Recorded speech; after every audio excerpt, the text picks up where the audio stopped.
SNC Lavalin case supreme കോടതി പരിഗണിച്ചില്ല. CBI നൽകിയ അപ്പീൽ പിന്നീട് പരിഗണിക്കാൻ മാറ്റിയത് 31ാം തവണയാണ്. അപ്പീലിൽ മറ്റൊരു ദിവസം സുപ്രീം കോടതി അന്തിമ വാദം കേൾക്കും.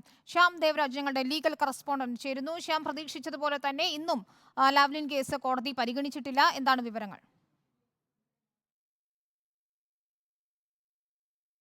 ജസ്റ്റിസുമാരായ സൂര്യകാന്ത്, KV വിശ്വനാഥൻ എന്നിവരടങ്ങുന്ന ബെഞ്ചായിരുന്നു ഈ ഹർജി പരിഗണിക്കേണ്ടിയിരുന്നത്. ഇന്ന് 113ാമത്തെ ഐറ്റമായി സുപ്രീം കോടതി ഇത് പരിഗണനാ പട്ടികയിൽ ഉൾപ്പെടുത്തിയിരുന്നു. എന്നാൽ ഹർജി പരിഗണിച്ചിരുന്നില്ല. ആകെ ഇന്ന് 2 കേസുകളിൽ മാത്രമാണ് സുപ്രീം കോടതി വാദം കേട്ടത്. ഇത് വിശദമായ വാദമാണ് കേട്ടത്. ഉച്ചയ്ക്ക് മുൻപ് ഒരു കേസിൽ വിശദമായ വാദം കേട്ടു. ഉച്ചയ്ക്ക് ശേഷം മറ്റൊരു കേസിലും വാദം കേട്ടു. തുടർന്ന് ഈ കേസ് മറ്റെന്തെങ്കിലും ചെറിയ കേസുകൾ, ഹ്രസ്വവാദം കേൾക്കേണ്ടത് കേസുകളുണ്ട് എങ്കിൽ പരിഗണിക്കാമെന്ന് പറയുകയായിരുന്നു. മറ്റ് കേസുകളൊന്നും ഇല്ലാത്ത സാഹചര്യത്തിലാണ് ബെഞ്ച് ഇന്നത്തെ നടപടിക്രമങ്ങൾ അവസാനിപ്പിക്കുകയും അവരുടെ ചേംബറിലേക്ക് ജസ്റ്റിസുമാർ മടങ്ങുകയും ചെയ്തത്.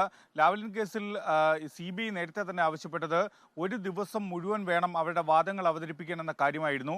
അതുകൊണ്ട് തന്നെയാണ് ഇന്ന് ഇനി കോടതി നടപടിക്രമങ്ങൾ അവസാനിക്കാൻ ഏതാണ്ട് ഒരു മണിക്കൂർ ആണ് ബാക്കി. സാധാരണഗതിയിൽ നടപടിക്രമങ്ങൾ അവസാനിക്കുക വൈകിട്ട് 4:30-ക്കാണ്. ഈ സാഹചര്യത്തിൽ കൂടിയാണ് ഇന്ന് വാദം ആരംഭിക്കേണ്ടതില്ല, മറ്റൊരു ദിവസം സമ്പൂർണ്ണമായ വാദം കേൾക്കാം എന്ന രീതിയിൽ, അതായത് CBI നേരത്തെ തന്നെ ആവശ്യപ്പെട്ടിരുന്നത് ഒരു ദിവസം മുഴുവനായി വേണമെന്നായിരുന്നു. ഈ സാഹചര്യത്തിൽ കൂടിയാണ് കേസ് മറ്റൊരു ദിവസത്തേക്ക് പരിഗണിക്കാനായി മാറ്റുകയും ചെയ്തത്. ഇത് ഈ ആഴ്ച തന്നെ ഉണ്ടാകുമോ എന്ന കാര്യത്തിൽ അല്പസമയത്തിനുള്ളിൽ വൈകിട്ട് 6 മണിയോടുകൂടി വ്യക്തത വരും. കാരണം ഇത് ഏത് ദിവസം പരിഗണിക്കാനാകും എന്ന കാര്യത്തിൽ ബെഞ്ച് ഇന്ന് വ്യക്തത വരുത്തിയിരുന്നില്ല. വൈകിട്ട് അതിന്റെ ലിസ്റ്റ് അല്ലെങ്കിൽ ഇത് സംബന്ധിച്ച വിശദാംശങ്ങൾ വെബ്സൈറ്റിൽ പ്രസിദ്ധീകരിക്കുമ്പോൾ മാത്രമാകും നമുക്ക് ഇതിനി എന്നത്തേക്കായിരിക്കും ഈ കേസ്. 31ാം തവണയാണ് SNC ലാവ്ലിൻ കേസ് സുപ്രീം കോടതി മാറ്റിവെക്കുന്നത്. മറ്റൊരു ദിവസമായിരിക്കും അന്തിമ വാദം കേൾക്കുക എന്ന് ശ്യാം ദേവരാജ് റിപ്പോർട്ട് ചെയ്യും.